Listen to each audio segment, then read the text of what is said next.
भगवान भोले शंकर के अगले सार्वजनिक महारुद्राभिषेक में सम्मिलित होने के लिए कृपया भक्त अपनी सहमति एवं सहयोग प्रदान करें ताकि भक्तों के सम्मान और सत्कार में किसी भी प्रकार की असुविधा न हो। संपर्क करें हमारी वेबसाइट पर www.rudbhishek.com। हमारी ईमेल आईडी है gksarma2007@rediffmail.com।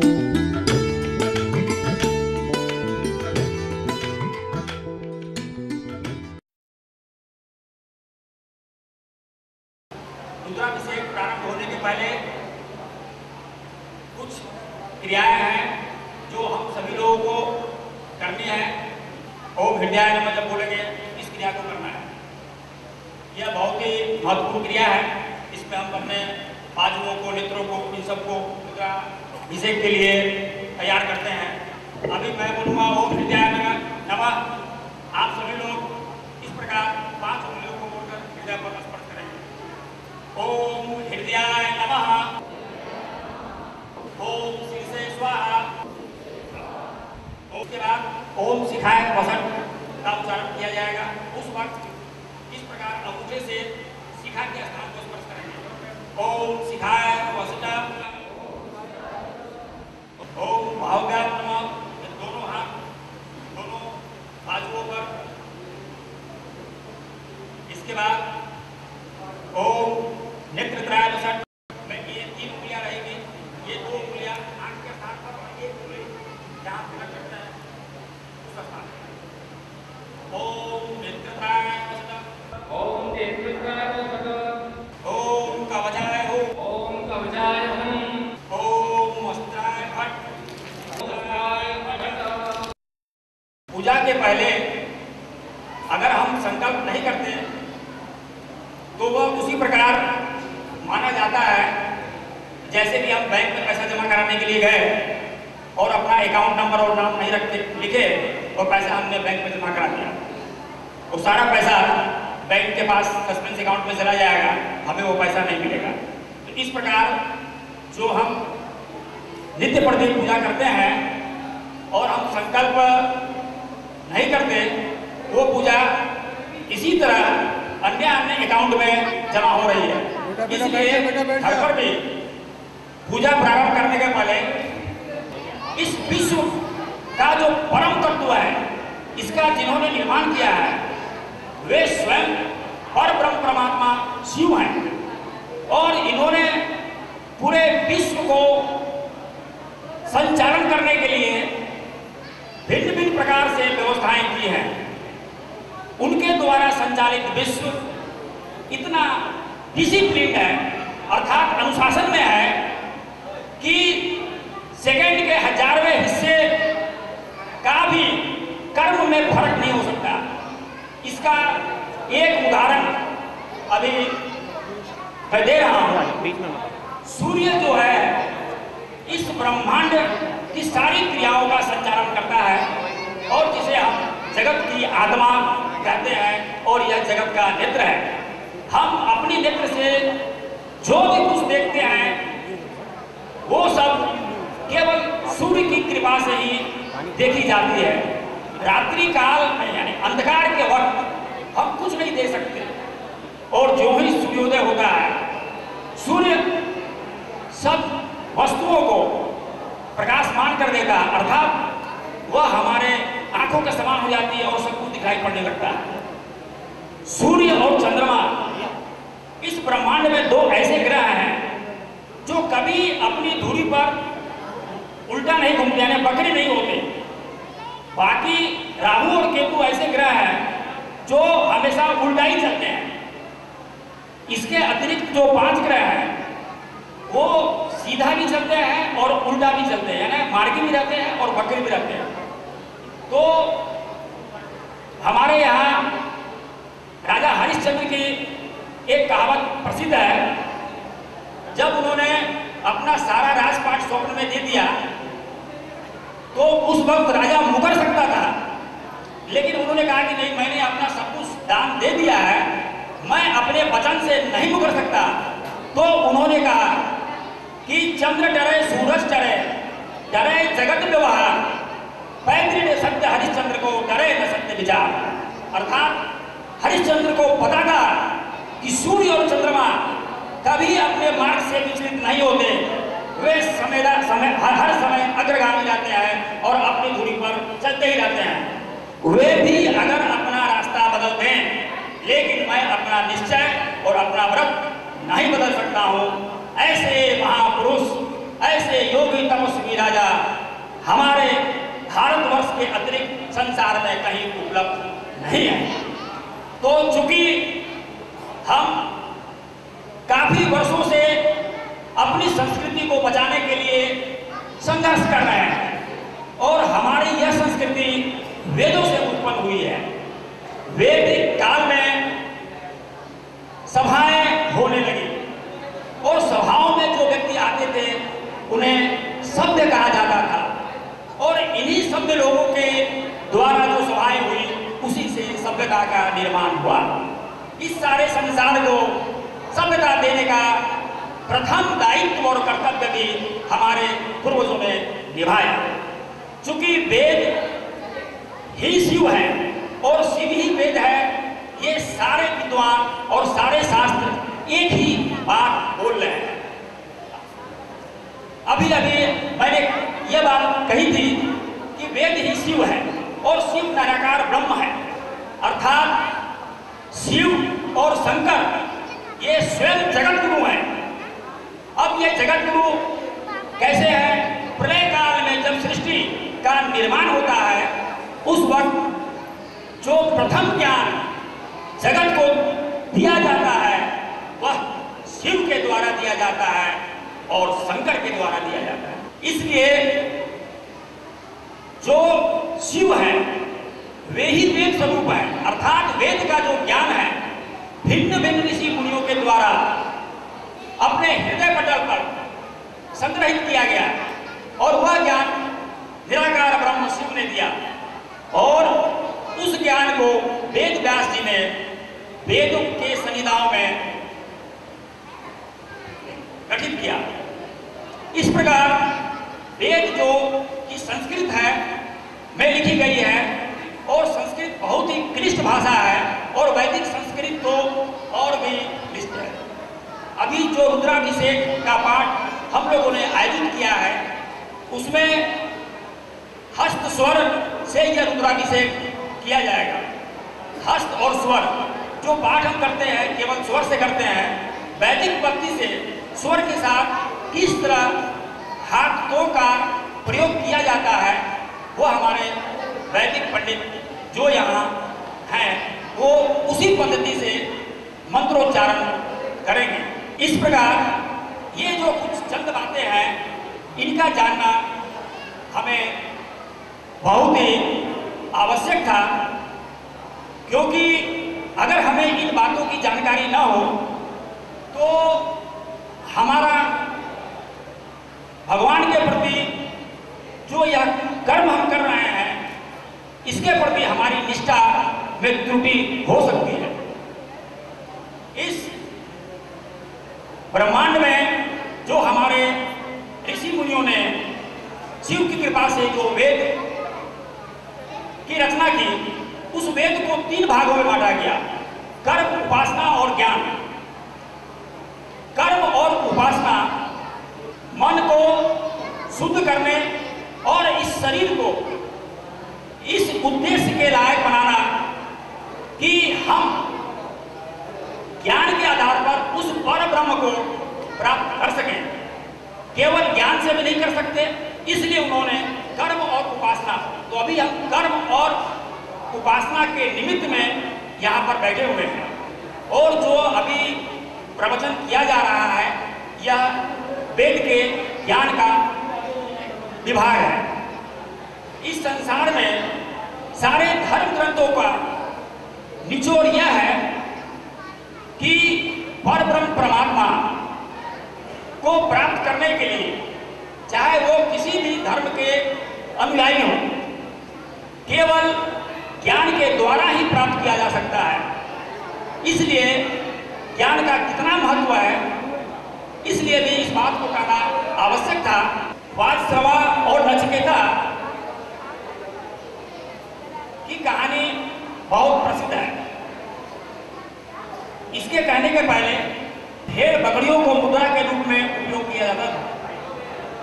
जैसे जैसे हमारे ऋषि मुनियों ने तपोबल से ज्ञान में वैदिक काल में मुद्रा के रूप में गौ माताओं का प्रयोग होने लगा। अर्थात मुझे वहीं से मिली, मुझे भी बहुत आश्चर्य हुआ। और ये जो मैं कहने जा रहा हूं उसके लिए इस बात का जानना बहुत आवश्यक है कि वैदिक काल में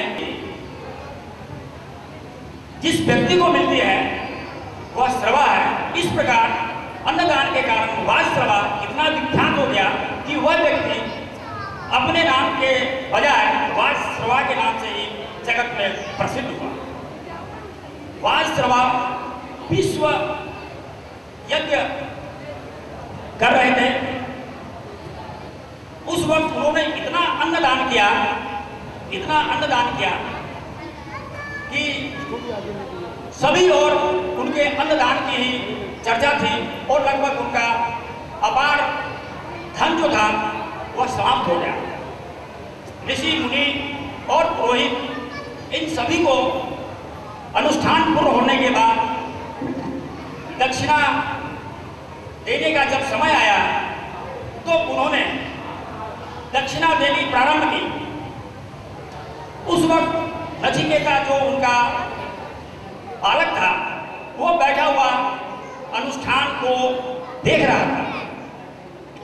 वह देख रहा था कि जो दक्षिणा लाई जा रही है अब अर्थात जो दक्षिणा अर्थात जो मुद्रा लाई जा रही है वो क्या है, वो गौ है। यानी वहां पर दक्षिणा के रूप में गायों को दिया जा रहा है।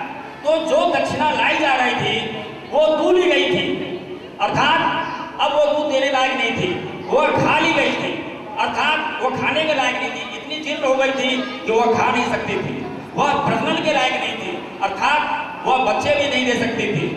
इस प्रकार जब बालक नचिकेता को जब यह सब चीज जब वह देख रहा था तब वह मन में सोच रहा था कि मेरा यह पिता जो खा ली गई है, जो प्रजनन करने योग्य नहीं है, जो किसी भी प्रकार से अब योग्य नहीं है, ऐसे दान से तो वह आनंद शून्य लोक में ही जाएगा। उसको बहुत चिंता हुई और इस प्रकार वह बीच में उठकर पिता के पास गया और वाजश्रवा को उसने कहा कि पिताजी इस अनुष्ठान के बाद आप मुझे किसे देंगे। पिता ने उसे कहा बैठ जाओ। फिर वो दक्षिणा का कार्य चल रहा था, गौएं आ रही थी ऋषि मुनियों को, पुरोहितों को, ब्राह्मणों को, इस प्रकार दक्षिणाएं दी जा रही थी। फिर वो उठकर आया, कहा पिताजी आप ये दक्षिणाओं के बाद मुझे किसे देंगे। फिर उन्होंने कुछ नहीं कहा। फिर वो बार बार आकर, बच्चा जब जिद कर लेता है तो वह चुप नहीं बैठता। फिर आकर उसने कहा कि आप मुझे किसे देंगे। तो वाजश्रवा क्रोधित होकर उन्होंने कहा मैं तुझे सूर्यपुत्र यमराज को दूंगा। वो जाकर बैठ गया। अनुष्ठान समाप्त होने के बाद दक्षिणा दे दी गई। उसके बाद वह बालक पिता के पास गया और कहा कि आप मुझे किसे देंगे और आपने जो कहा उसे मुझे कब देंगे। तो कहा कि ठीक है मैं तुझे कल दूंगा। रात्रि को नचिकेता के मन में यह विचार आया कि पिता ने क्रोधवश तो यह बात कह दी है, लेकिन उनका वचन खाली नहीं जाएगा और उनका यह अनुष्ठान सफल होना ही चाहिए। तो वो दूसरे दिन सुबह पिता के पास गया और उन्होंने कहा कि हमारे पूर्वज अपने वचन का पालन करते थे, आपने जो कहा है आप अपने वचन का पालन कीजिए। क्यों कि मनुष्य उस खेती के समान है जो उपजता है, पकता है और समाप्त हो जाता है। अर्थात बालक, युवा और वृद्ध अवस्था के बाद समाप्त हो जाते हैं और मनुष्य मरने के बाद पुनः खेती के समान फिर उगता है, पकता है और समाप्त हो जाता है। इसलिए यह सारा कर्म अनित्य है। इसलिए आप मुझे नित्य कर्म यम राज के पास भेजिए। नचिकेता को इस प्रकार जिद करने पर पिता को बात समझ में आई यह बालक साधारण नहीं है, उसे यमराज के पास भेज दिया। जब नचिकेता यमलोक गए तो यमराज प्रवास में थे। 3 रात्रि तक नचिकेता यमलोक में विराजमान रहे। जब यमराज लौट करके आए तो उनके मंत्रियों ने कहा कि एक ब्राह्मण बालक नचिकेता मृत्युलोक से यहाँ आया है, 3 रात्रि भूखा प्यासा हमारे लोक में है। और ब्राह्मण जब अतिथि के रूप में किसी की भी घर में प्रवेश करता है तो वह साक्षात अग्नि स्वरूप प्रवेश करता है, इसलिए उसके पांव धोकर ही उसे शांत किया जाता है। यह बात मुझे उपनिषद में उसी वक्त ज्ञात हुई जब यह बात यमराज के मंत्रियों ने यमराज को ये समझा रहे थे। अब अगर वो तो 3 दिन तक हमारे यहाँ भूखा रहा, ब्राह्मण अतिथि भूखा रहने से कितना बड़ा अनिष्ट होता है, यमराज को उसके बारे में उनके मंत्रियों ने कहा कि सारा राजपाट, धन, जो कामनाएं हैं, यश है, कृतियां सभी नष्ट हो जाती है। अब यमराज का अब इसका उपाय क्या है? तो कहा कि सबसे पहले जाकर आप उसके चरण धोए और उनसे क्षमा मांगे। अब यमराज नचिकेता के पास गया और हाथ जोड़कर प्रणाम किया, कहा आपको प्रणाम है और मेरा कल्याण हो। यमराज ने अपने कल्याण के बारे में भी नचिकेता को प्रणाम किया और उसके पांव धोए और धोने के बाद उन्होंने क्षमा मांगी कि मेरे नहीं रहने के कारण 3 रात्रि आप यहाँ बिना अन्न ग्रहण किए हुए रहे। अब आप मेरी आपसे यही विनती है, आप मुझसे 3 वर मांगिए। नचिकेता ने कहा अब यमराज 3 रात्रि के बदले 3 वर नचिकेता को वो प्रदान कर रहे हैं। नचिकेता ने कहा प्रथम वर के रूप में मैं आपसे यह मांगता हूं कि आप मुझे यह बताएं कि मेरे पिता मुझ पर प्रसन्न हो और वो आनंद से रहे और जब मैं यमलोक से लौट कर जाऊं तो वो मुझे पहचान ले, क्योंकि मृत्यु के बाद जो व्यक्ति लौट कर आता है व्यक्ति उसे पहचानता नहीं। यमराज ने कहा कि मैं उसे ऐसी दिव्य दृष्टि दूंगा कि वो तुम्हें पहचान लेगा और पूरे जीवन पर्यंत वो आनंदित रहेगा और आराम से निद्रा में सोएगा। अब तू दूसरा वर मांग। नचिकेता ने कहा स्वर्ग को प्राप्त करने के लिए क्या साधन है? नचिकेता ने जब यह प्रश्न किया तो यमराज ने कहा कि स्वर्ग को प्राप्त करने के लिए 3 अग्नियों का चयन करना परम आवश्यक है और वे अग्नियां ज्ञान के रूप में बुद्धि रूपी गुहा में विराजमान है। तो कहा नचिकेता मैं तुम्हें अपनी तरफ से एक वर देता हूं, तुम आज से इस जगत में त्रिनचिकेता के रूप में विख्यात होगा, अर्थात 3 अग्नियों के रूप में विख्यात होगा। तो यमराज ने कहा कि ये 3 अग्नियां हैं, माता, पिता और आचार्य। इन तीनों के ज्ञान से, इन तीनों की बुद्धि में अग्नि स्वरूप जो ज्ञान विराजमान है, इसी ज्ञान से व्यक्ति स्वर्ग के मार्ग को प्रशस्त करता है। इसलिए हमारे यहाँ आचार्य अर्थात गुरु का बहुत महत्व है। आदमी मृत्यु से पहले अपना गुरु का चयन कर लेना समझता है, अर्थात दीक्षा ले लेते हैं। और माता पिता के तो संसर्ग में हमारे यहाँ जो भी बालक हैं पलते पढ़ते बड़े होते हैं।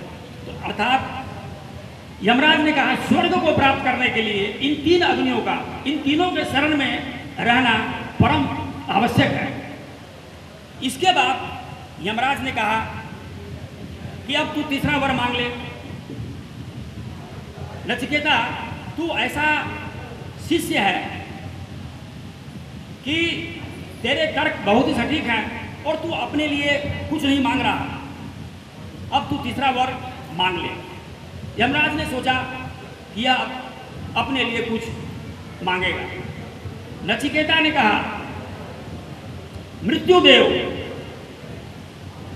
अर्थात मृत्यु यमराज के आने के बाद ही होती है, यमराज मृत्यु पर्याय है। उन्होंने कहा मृत्युदेव, आप हमें यह बताएं कि लोग कहते हैं कि मरने के बाद कि वह रहता है और नहीं रहता, तो आप यह जानकारी दें, मुझे वर के रूप में यह ज्ञान प्रदान करें कि सत्य क्या है कि मरने के बाद आत्मा रहती है या नहीं रहती। यमराज ने कहा नचिकेता, यह इतना सूक्ष्म विषय है, इस विषय पर देवताओं को भी शंका होगी कि आत्मा रहती है या न रहती।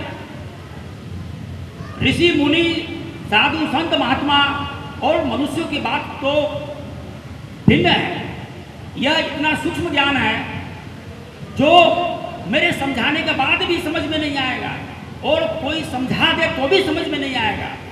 इसके लिए तू ऐसा कर, तू मुझसे जितने पोते चाहिए ले ले, वो तो संतान ले ले, जितनी आयु चाहिए ले ले, जितना धन चाहिए ले ले, भूमि का जितना हिस्सा चाहिए ले ले, लेकिन यह वर तू मेरे लिए छोड़ दे। अब नचिकेता अपने वर को मांगने पर दृढ़ था, और यह ऐसा राज है जिसका खुलासा यमराज के सिवा कोई कर भी नहीं सकता। तो नचिकेता ने कहा मृत्युदेव, आपके अतिरिक्त इस विषय पर बोलने वाला कोई दूसरा वक्ता नहीं हो सकता, इसलिए आप मुझे वर के रूप में यही वर दें कि वह रहता है या नहीं रहता, आत्मा अमर है या नहीं है। नचिकेता ने कहा, यमराज ने कहा नचिकेता से कि तू एक धनवान की तरह जो कर्ज दे देता है और कर्जदार पर जिस तरह अपना दबाव बनाए रखता है, मैं तुझे 3 वर मांगने के लिए कह चुका हूं, इसलिए तू अपना दबाव इतना मत बना, मुझे क्षमा कर, यह वर मेरे लिए छोड़ दे। मैं तुझे स्वर्ग की अप्सराएं दे देता हूँ, स्वर्ग में जो रथ है वो देता हूँ, अखंड आयु देता हूँ, जितनी तू भोगनी चाहे भोग ले, और इस ब्रह्मांड के जितने हिस्से को चाहे तू ले ले, गौवे ले ले, हाथी ले ले, स्वर्ण ले ले, और तुझे जो चाहिए ले ले, और इन सब को तू भोग और इनसे सेवा करा अप्सराओं से। नचिकेता ने कहा कि ब्रह्मा की आयु भी बहुत अल्प होती है, इस ब्रह्मांड में ब्रह्मा की आयु का भी कोई महत्व नहीं है, और इन चीजों को तो मैं कितना भोगूंगा, ये सब अनित्य है, भोगने के बाद ये सब समाप्त हो जाएगी, और जिन इंद्रियों से मैं भोगूंगा वो इंद्रियां भी कमजोर हो जाएगी। इसलिए आप मुझे कृपया इन सब वस्तुओं को देने के बजाय इनको तो आप स्वयं स्वीकार कर रहे हैं, इसको आप अपने पास ही रखे हैं, और आप मुझे तो केवल यह ज्ञान दें कि आत्मा मरती है या अमर है। यमराज ने कहा कि सारा प्रलोभन और इन नचिकेता को घूस देने का जितना मैंने षड्यंत्र रचा वो सब फैल हो गया, और यमराज अब चिंतन करने लगा कि करोड़ों में ही ऐसा शिष्य मिलता है, और जो मैं इसको ज्ञान दे रहा हूँ सेकंडों में ये इसको ग्राह्य कर रहा है, और ये सारे साधनों को, सभी धन संपत्तियों को, सभी सुख भोगों को इस प्रकार इसने मिनटों में त्याग दिया कि जो इस जगत में देवताओं के लिए भी इतनी आसानी से उपलब्ध नहीं है। तो यमराज ने कहा नचिकेता, मैं तुमसे प्रसन्न हूं, तू मेरा शिष्य है, अब मैं तुझे संक्षेप में वह बताना चाहता हूं कि जिसे तू जानना चाहता है। उसने कहा कि यह ब्रह्मांड, शिव, सभी देवी देवता जिसके प्रतीक हैं, जिसके उच्चारण मात्र से, जिसके देखने मात्र से यह महसूस होता है यह ब्रह्मांड का पर्याय है, यह ब्रह्मांड का चिन्ह है, यह निराकार ब्रह्म का चिन्ह है, अर्थात सभी देवी देवता, ऋषि मुनि, परम ज्ञानी, तपोनिष्ठ योगी सभी एक ही चीज की साधना में अपना अखंड जीवन लगाए रहते हैं। मैं तुझे उस परम पद का ज्ञान देने जा रहा हूं और ध्यान से सुन। वह परम पद है ओम, अर्थात ओम ही वह अक्षर है जो परब्रह्म, परम पिता परमेश्वर का प्रतीक है। एक अक्षरम परमम ब्रह्मम, यही एक अक्षर है जो ब्रह्म ब्रह्म है। और संक्षेप में मैं तुझे यही बता रहा हूं, यही वह पद है, यही वह अक्षर है जिसे तू जानना चाहता है। और सारी आत्माएं, अखिल ब्रह्म इसी का उच्चारण करते करते अंत में सब इसी में लय होते हैं। और जो सूक्ष्म आत्मा है उसका ज्ञान तुझे विस्तार से बताया जाएगा। और यमराज ने आत्मा के सूक्ष्म स्वरूप को बताया उन्होंने। और ये आत्मा इतनी सूक्ष्म है कि जानने के बाद और सूक्ष्म होती चली जाती है। तो इस प्रकार हम लोग सांसारिक लोग हैं, गृहस्थ जीवन में रहते हैं, इसलिए इस एक अक्षर को जानना हमारे लिए बहुत आवश्यक था। और हम जिस शिव की उपासना करने के लिए यहाँ बैठे हुए हैं, ताकि हमें यह जानकारी रहे कि यह ओम ही वह पद है जिसे पाने के लिए सारे देवी देवता हर समय प्रयास करते रहते हैं। और भगवान शंकर भी जो सिद्धासन में बैठे हुए हैं वही ध्यान लगाते रहते हैं। हम लोग सभी लोग एक बार इस अक्षर का उच्चारण करेंगे। क्योंकि अब हमें यह ज्ञान प्राप्त हुआ है तो हमें एक बार ध्यान लगाना बहुत आवश्यक है। हम लोग आँख को बंद करेंगे और अंगूठे से कान को बंद कर ओम का उच्चारण। ओम